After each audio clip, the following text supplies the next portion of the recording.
live? Yes. What's up, guys? We're coming to you live from Butler, New Jersey.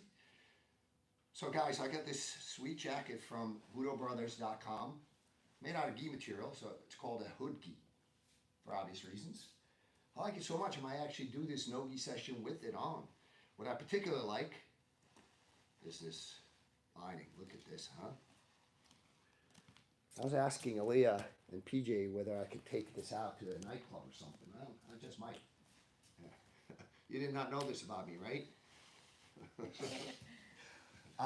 So guys, as you know, this is live. So what we're going to do is actually take priority from the live questions. But one of the things that I wanted to go over is, let's go over some finishing touches on an armbar where it's failing. So anytime you have a submission, you need to make a decision. Is it failing because you need to make small adjustment to finish it, or should you bail out on it and move to the follow-up submission, or sort of at least wind up in a superior positioning? So that's sort of the foundation of my game. Is a lot of times when I attack, especially from my guard, I attack with the intent, with the threat of submission. Typically, it's either results in a quick submission or it results in a sweep. So we're going to go both bottom and top because there's things that you could do to salvage an armbar, which can help you sort of, rather than regripping and trying to go into an entirely new thing, is the guy's not fully committing to the defense or sort of like trying to keep a superior position, and you make a small adjustment and voila, you still have the finish. So that's sort of the topic that I'm going to go with, unless you guys have other questions. We have a lot of good mornings from MJ, Eli. We have Joe from Vermont, Raji. And what's up, guys? We are ready to get the armbar follow-ups, yeah. All right. So I'm going to do the first one with this thing, and then I'm going to take it off, just so you guys, so anyways, one of the things, so a lot of times when the guy is in your guard, so people set up arm bars differently. So one way is to grab cross and bring up the legs, right? So this is one way. Another way, actually, this is probably more common for me, is to go not diagonally across, but go straight across, cup the elbow, and go.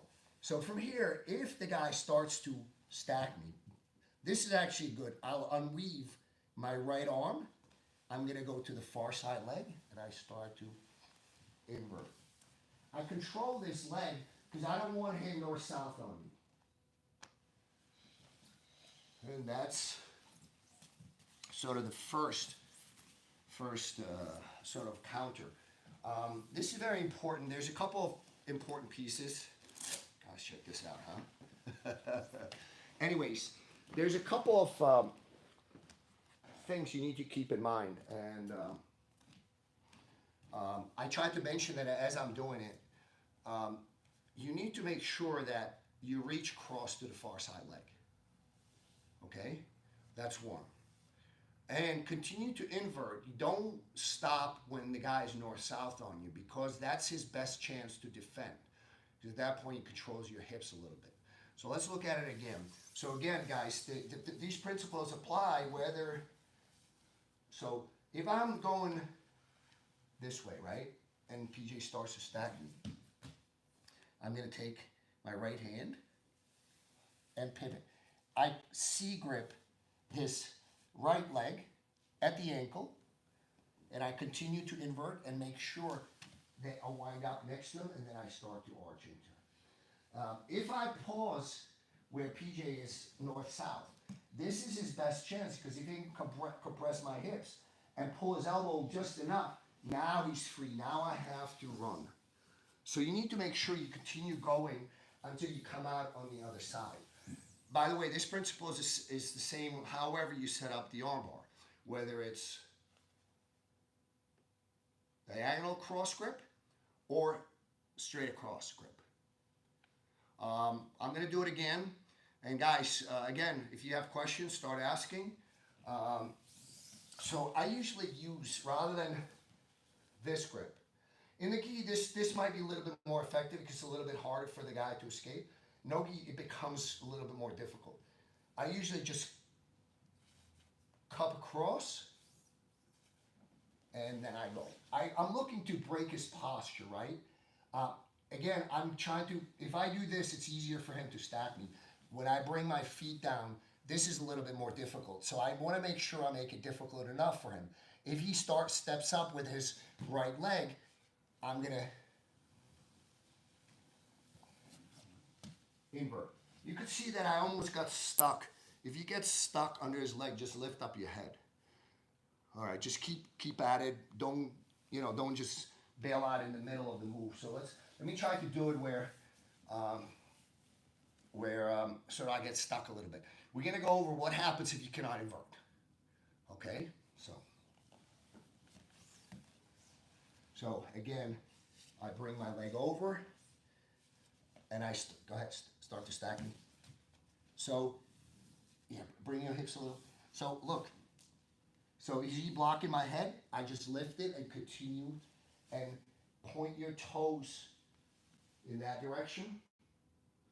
And here, guys, what I'm doing is squeezing my thighs together and arching at the same time. Okay? Yes? We had a question from Elad. Different topic, but off of the open guard. What do you do when you sit in your open guard and the uki is standing and get you in a chin strap and start their Darce grips? Yeah, that's not going to happen. You stand up? Yeah. Yeah. So, this is a mistake. This is a very big mistake that you made.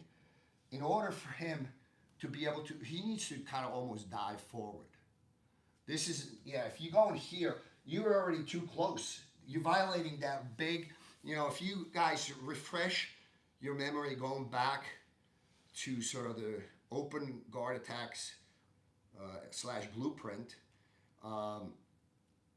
what is the number one thing that we must do? Control the distance. Number one thing we must do. Anytime you if you're sitting up like this, yeah, this should not be happening. This is a problem. You need to be here. Especially open guard. You're not controlling him. You need to make sure that this is so I want to make sure I don't want to be here. I don't want to be laying back because now, usually I see people all the time. I actually yelled at one of my students yesterday.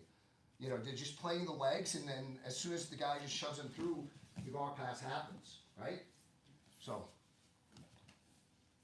sitting up, there's no Darce. He'd have to dive for it. There is no Darce on my right side, and the possibility on the left side is so remote. Yeah. It's like nothing.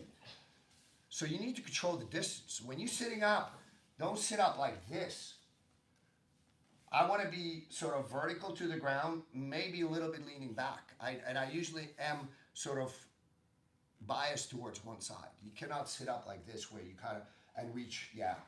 This is kind of a low probability, but you got to make sure that you control the distance. And when I mean the distance, what it means is not just sort of for him to, come through the guard, but also control your head and arm. Once somebody controls your head and arm from open guard, head and arm control from the closed guard. If he's in closed guard, and it's going to be very difficult for him to control your head and arm. Open or half guard, yes. Once somebody controls head and arm, you're going to have a rough time. He's probably going to pass your guard if you don't get submitted. So make sure you control that distance. Do not bring your head that close. Again, guys, in jiu-jitsu, yeah, I was saying that I heard John say this a long time ago, but I'm not going to say it because we're trying to be PG friendly. But in jiu-jitsu, inches make a massive difference. Why is everybody laughing? We have one last question and we're out of time. But Ethan had a question. Good morning, Fox. Any advice for how to maintain enough distance with leg entanglements in MMA to not get punched in the face so much. It's especially happened to me from single leg X. Yeah, that's a problem. That is the fundamental problem with leg locks. And so before I answer that question, guys, I want to continue with the armbar sort of topic on the app. If you don't have the app or would like to participate, go to Google Store or Apple Store, download it now. You have 3 free days to play with it. If you don't like it, you just don't buy it. But get it now, because I want to talk about that armbar sort of follow-ups. There's one especially good one when you armbar people from top side control, which basically shuts down their hitchhiker or reverse hitchhiker escapes. So we're going to pick it up on the app. If you don't have it, Apple Store, Silver Fox BJJ, Google Store, Silver Fox BJJ. Don't put Silver Fox BJJ. It can't get any simpler than that. Anyways, so let me answer that question. So one of the things in MMA is, perpendicular guard. It's the same thing. It's if somebody's in your guard, you're very vulnerable to striking. Same thing with single leg X. You're vulnerable to striking. How do you avoid the strikes? So, just like with kind of closed guard, perpendicular guard, you go perpendicular. With single leg X, you basically need to misalign their body with yours. Frankly, I would not really recommend to stay there too long, because the second the guy actually gets one shot on you, once somebody gets a one shot, that especially from that position, so it's rare to knock somebody out on the feet, but in that position, it's you got gravity on your side. It's like literally, it's easy to zero in on your head. I would not stay there too long. There's many examples of people getting knocked out clean, literally going with a single leg X or X guard. So when you go into for single leg X, right?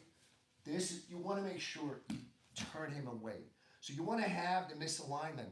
If he's actually managed, so yeah, he's not going to be punching me right now. Yeah. Quite contrary. Say hello to my little friend.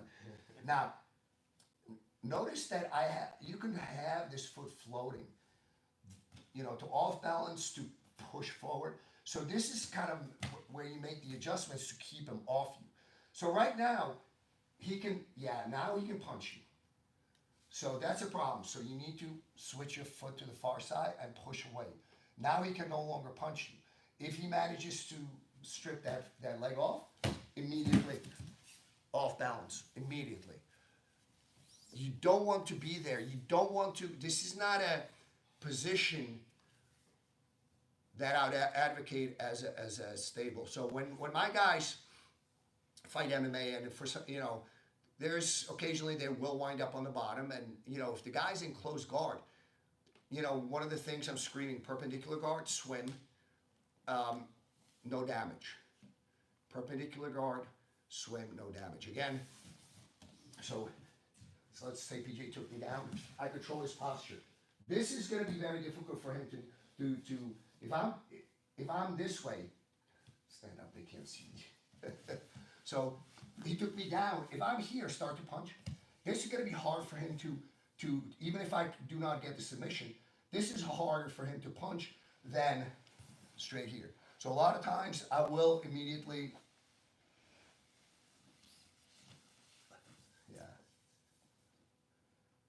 so you need to make sure that you do not stay in a position that they can zero in on your head. So, whether it's sort of closed guard or whether it's single leg X, use that inside leg to basically keep pushing him off. Again, let's go back to your question. This, you can reap in MMA, obviously. Well, it depends on the rules, but this, this. So right now, this is going to off balance it, but I can only stay here briefly, so I prefer to have my foot actually further down on the leg.